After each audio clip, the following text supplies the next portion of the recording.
Hi, everybody. Thank you so much for tuning in to this statement here of Black Spring with Autumn. I'm not going to take up very much of your time. I just I could not resist, and I'm going to try to keep this as objective as I possibly can. Hope you guys are doing well on your Thursday. And thank you guys so much for all that you do. And I'll just give you just a couple of minutes. This is not going to take very long, but you've probably noticed the title of this stream, which is a bit of a flash, and it's entitled Disingenuous. And let's see, shout out to you, DJ Vision Barnett. And I want to get into this just a little bit because I think we're taking a turn for the worst here. Whether you are, wherever you are in your convictions, whether you consider yourself a conservative, a Republican, independent, libertarian, whatever the spectrum, whatever nuance or whatever hue you want to be, or wherever you think you are. What I find interesting is, of course, I think we can all agree that there's a delay or there is some ambiguity going on here. Now I'm going to speak to you a little bit, what do you want to say? Off script, a little bit candid, not reckless, but I'm saying, I want to point out some things that I think are a turn for the worse and a turn of what I think could happen in a situation like this. Okay. So the issue here is on the premise of the delays in the election, the polls, the results. Now I've heard of pundits. I've heard from many different people. I've heard many things leading up to the point in which we are. And this is where disingenuous behavior comes in.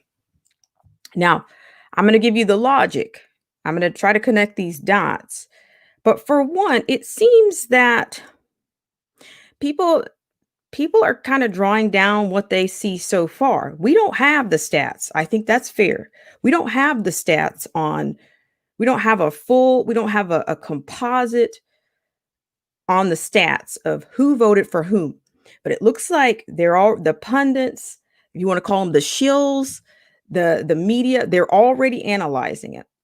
Okay. So with that, I'm bringing specific attention to a pundit or somebody that I actually respect that made a statement. He made a statement that Trump was relying on the Black community, that the Black community did not turn out for Trump. Now, this is where I'm talking about the disingenuity here, if I can spin that, if you can track what I'm saying. And so when you make that argument, I can go many places with that. I don't think he did a great job supporting that argument. So I'm just thinking, what would lead him to that? I mean, is this a backhanded way of talking about of identifying maybe the failures of the Trump campaign? Is this a way of saying that is this a way of drawing light to the Black conservatives who popped up or emerged during this time or this movement? Is he speaking to, I mean, to me, when you do that, you have spurs, you have sprouts, because then you start to put then to me, the attention also goes to the people that were a part of that played a role in, bringing an awakening or bringing a level of enlightenment to the Black community. I mean, you had Candace Owens, you had the Blexit movement. I'm just thinking that, you might want to proceed with caution because we don't have the stats, and the way things are going, I'm not convinced that those stats have been made available to anyone. We may never know what the stats actually were on what the actual turnout of the Black community for the Trump campaign. We may not know. Are they going to cook the books and fudge the numbers? Well, I think we can see that. that that's possible. So I just found that to be, it's more than disingenuous for him to make this. Came from Bill O'Reilly, by the way. Now I'm like, and some people, I mean, I might even say, I mean, are you shilling? Are you shilling right now? Because I'm not convinced that the Trump campaign was relying on the Black community. I'm not. I think that's more than a stretch. You know, I think more than, I think you're doing yoga. You're trying to pull a yoga and a Pilates stretch to get to that one. I really do. And then my issue is with the stats that were presented, that have been presented prior to this election, to this, prior to this. I mean, you've had, of course, the Ice Cube come out. I've heard the Roland Martin stats on what the Democrats' failures were, and how and what the target strategy of the Republicans were, and the margins that the Democrats needed to make up, but the Republicans thought they could get 20%, and then he was claiming, he was trying to convince Ice Cube, that is, that the Black man, that the Republicans of the Trump campaign were trying to appeal to the Black man via the criminal justice reform, anti-immigration policies, tax cut, 401ks. And that's exactly what I heard Roland Martin quote on his show with his interview with Ice Cube. He's basically saying that they were trying to appeal to the Black male with economic policies and criminal justice reform, and that he had warned for 4 years that the Democrats needed to make up the huge gap between the Black male and the Black female when it came to targeting the Black vote. So I'm saying, even with all of that said, every campaign has a strategy, has a target. But to me, for this to be coming from Bill O'Reilly, I think he's going to get into, or is this going to be tied to the fact that Trump maybe didn't get his landslide? I'm saying that it's a loaded argument. It's a loaded charge to say that Trump was relying on the Black community. I just think that reeks of disingenuity or disingenuous rhetoric. It really does. And I'm saying, in a situation like this, even the Black conservative movement, if I can say that, was fragile, because it was more of an awakening. It's like, I think the movement was trying to accomplish two things. You're trying to wake people up, and you're trying to also get a commitment for a vote. Those were two loaded tasks in itself. So I think for Bill O'Reilly to make a statement like that he is going to end up alienating people. He's going to end up alienating people on the conservative side by saying, oh, well, it had to be because, this happened because the Black community didn't turn out for Donald Trump. So what exactly does that mean? Because he presented a platinum plan came up, or because of the criminal justice reform, or you're going to say because of the HBCU funding? I would love to know. I mean, I might even write him and ask him myself. I'd like for you to support that argument. I mean, do you actually have the stats on the Black community? Do you have the strategy, or did you know what the target was? I mean, does anybody actually have the actual percentage of Blacks that voted for Trump? But then for him, like I said, it's just a dangerous territory. And see, this is why these paradigms are very much dangerous. These paradigms are dangerous because the outcome is not what people assumed it was going to be. Well, it must be because this group over here, or either he didn't throw enough money over here, or he didn't do that, or that community didn't come out for him. That is a turn for the worst. That is a turn for the worst. And it might not be, he may not be, he won't be the first, is what and if I'm wrong, I will, of course, I'll draw it down and say that I'm wrong. But I wouldn't be surprised if if it's not, he's not the first and he's not the last person to make that claim about these results right now. So I mean, I think it might even be for those who were, I don't want to say going hard or die hard, going conservative in these kinds of, in this kind of a position, they might take issue with what he said. But there again, to me, it's the level of pandering, and there was pandering on both sides. So to say that the Black community didn't turn out for Trump, I think is fully loaded, and I think that's full of landmines, and it's only going to lead to some level of alienation. You're not going to unify anybody by backhandedly identifying groups that didn't come out, or backhandedly identifying failures of his campaign.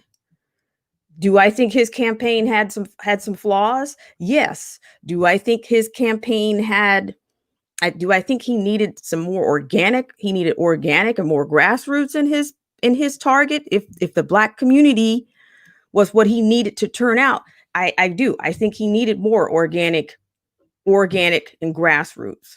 But I'm not going to sit here and say that I agree. And I don't agree with saying that the Black community bears some level of whatever for not turning out, for him not getting his landslide. I just don't like, this assortment, this kind of pandering to the populace, these groups. It's an absolute turnoff. It's a turnoff. And I think, as the title says, it's disingenuous. It's more than disingenuous. And to me, it puts a transparency on some of those people that were out there, that were most visible during this entire process. People that were campaigning 4 years ago, or on some level, people that created movements before this, more than 2-3 years ago. So I think it's more than disingenuous for him to make a statement like that. And who knows? And I think this is exactly what we're going to see, because we didn't have a winner on November 3rd, a declared winner. We're going to be dealing with all of these interviews, all of these press conferences. We're going to have a storm. We're going to have a fully loaded storm of people coming out trying to identify deficiencies or what he could have done better, but even in pandering, there's a risk. They say nothing ventured, nothing gained. I'm not the author of that. But what I will not accept is that statement. To me, the basis for that statement, if you're saying this was based on the investment or based on the pandering, that the Black community didn't turn out for Trump, I take issue with that. I take issue with that in many ways. And I think it's a way it's going to alienate people, and it's also going to put a spotlight. It's going to put a spotlight on those who were a part of that movement, whether you want to call it a conservative movement. I mean, you had if I can say, an incest kind of a conservative battle going on. I mean, this thing opened up it exposed all kinds of enclaves of people, and nuance in the movement, if you will, people that had never considered voting for a Republican they never had that consciousness that the movement, if you will, exposed, that the movement brought. So I'm just thinking, I just don't want to, it's just hard to hear. It's just hard to hear the finger pointing and where the blame is going to go. And it's just, I really think that he should proceed with caution, and many of these other pundits and these commentators and these journalists that have been out here for years. I think he should know better than that. But what do I know?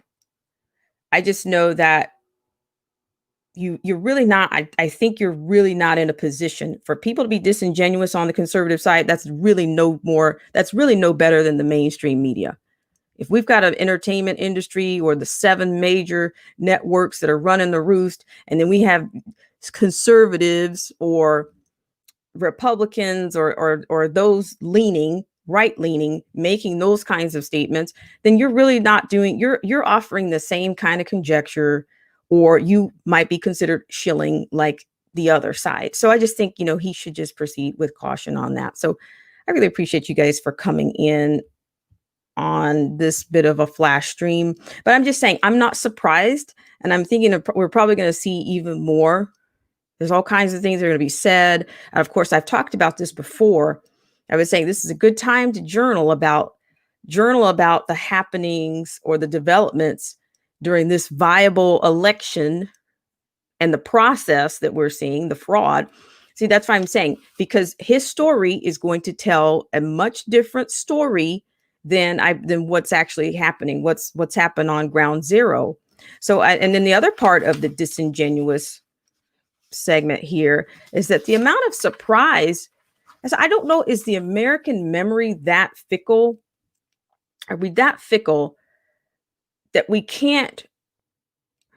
Are you allowed, or are you entitled to a reaction or a response? Yes. But we already knew what the symptoms could be, because we have an election cycle every 4 years, and we have the midterm elections, we have the primaries, we have all of these things, we have these polls, whether they're fake or not. The denial of corruption and fraud is what's even more, I think, disingenuous. And I find that, a lot of people predicted landslide, and then when they didn't get it, what do? And it's not about taking the L and all. I've heard all kinds of things coming out. Shout out to those of you that are in the stream. I've heard all kinds of things coming out, but we're going to see conflation of and many claims. We're pretty high on, we're mile high on claims, and we're even, I think we're almost as mile high on people being disingenuous with what they're offering, their reactions to the delay in this election cycle is where I'm going with this. So I'm just saying, I just find it, the fact that when this whole idea of during the HEROES Act and all the volleying in Congress over the funding for mail-in ballots or larger scale mail-in ballots, not absentee ballots, there's a difference. When that all came out, I'm not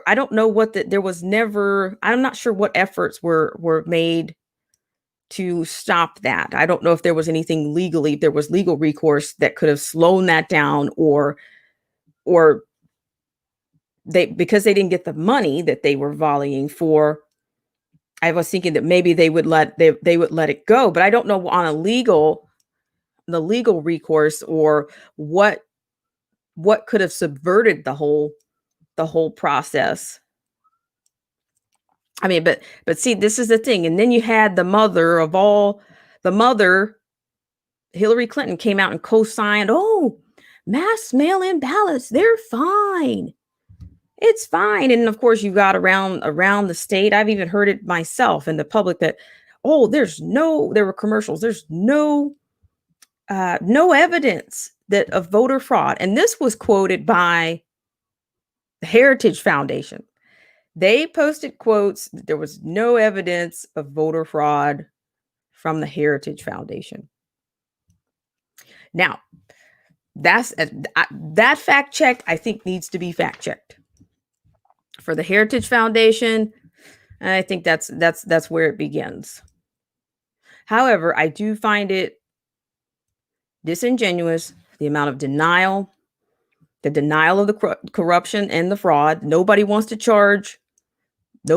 accept or charge this government is corrupt or fraud. Do I think the AG is going to do anything about any of this, however it comes? Actually, I don't. I don't have faith in that. This is not the Loyalist channel, or that's not what this is. I mean, of course, I'd love to hear from you guys in the comments. And really, I think all we can do is stand by for more press conferences, stand by for more interviews, stand by for more propaganda. Because I think that's what we're going to get, and more disingenuous rhetoric and propaganda coming out, and it's going to come out from both sides. I was even staggered. It was staggering to see people react to talk about Fox News. They talk about Fox News being, oh, well, I don't know, they're taking a turn for the worst, and it's just like, my gosh, it's like it's unbelievable. It's the whole process, the information overload, the bombshells. It just seems like we're not learning. The takeaway is not anywhere near. It just seems like we're not learning lessons. We're not learning lessons in this situation. But the topic, of course, was disingenuous. And I find there's disingenuity on both sides. And who's going to get the blame? They're going to the low hanging fruit, I guess. And this was triggered by a podcast from Bill O'Reilly, for those of you that are wondering where this topic came from. And so we'll see what happens. Of course, I'd love to hear from you guys. And for those of you that are still poll watching, you can include whatever you want in your response. Of course, I love to hear from you guys. I really appreciate it. And we'll probably wrap up here in just about 5 minutes. Hope you guys have a great rest of the day. I just want to give a shout out to DJ Vision Barnett, James from Periscope, Cobswa, Black Star Company, Sarnia. And we'll have a little bit of a word from our sponsor here in just a second. But yes, I think Bill O'Reilly, that is not the way to go right now. And you're being disingenuous when you put an argument out there like that. But yet we are not sure what we don't have all the results in. And I'm going to be honest, I don't even think the Trump campaign will release what their stats are on the campaign when it comes to the groups or who they targeted. I mean, you had Blacks for Trump. You had, of course, I think Blexit was started, I think, independently. But all of these groups, I think, led to a newer wave of conservatism. And it was a bit of an introduction, I think, for many that have never voted conservative or considered voting for Republican. So I'm just thinking, it's just kind of tacky. It's more than tacky to do that. Not just because it's early, but because of the demographics. I think you just need to proceed with caution because, I don't think anybody has that information. So don't start pointing the finger at people. And we don't know the outcome yet. So I think it's a little bit premature to make those kinds of assertions at this point. And I think it's more divisive. And I think it's the antithesis of what people that were interested in conservatism or even learning more about the Republican Party. I think it's really disingenuous to do that. Even in I don't care if it is an election season. You just need to proceed with caution. I mean, I know, some people, oh, he's a racist. That's the emotional claim for most things. But he happens to be a philanthropist. He happens to be he donates tons of money to minorities that most people don't know about. But does that this is where the fine line comes in. Just because you're donating, this is where the hypocrisy comes in. Just because you donated or you're a financier or you might have some level of philanthropy or you're a schmoozer for the Black community, it doesn't give you carte blanche to just start pointing fingers and saying, oh, well, that person, you did all of that and they didn't even come out for you. I think that's really tacky. If it's not genuine, it's going to come out. And I think that goes to the root of being disingenuous. If you're not doing things free of bias or looking for some type of repayment or some type of retribution, then you're being disingenuous. If the movement that started or that was galvanized or nurtured by the other Black conservatives, if you weren't genuinely doing that, then you're a fraud too. You're being disingenuous too. If it all comes down to if you didn't win, it wasn't worth it, then you're going to reveal yourself. You're going to expose yourself as being disingenuous. So I'm just saying, shout out to everybody in the stream. Tide Pods. Thank you, Tide Pods. Thanks so much for coming in. And let's just do a little word for our sponsors here. Our part of our show is brought to you by. If you're looking for great content creators on the subject of automobiles, current events, politics, culture, history, you name it, take a look at our patrons. Derek C. Williams, Killer Whale Channels, The Definition of Anarchy, Chrysler Imperial H, Let the Truth Be Told, Little Miss Goth, AZ Infidel, Cold War Jesus, and Anthony Scioli. And now, back to the news.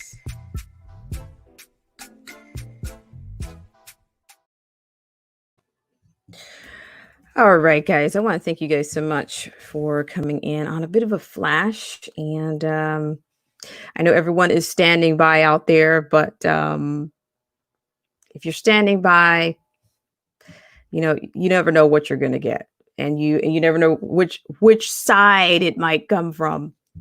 So I hope you guys have a great rest of the day. And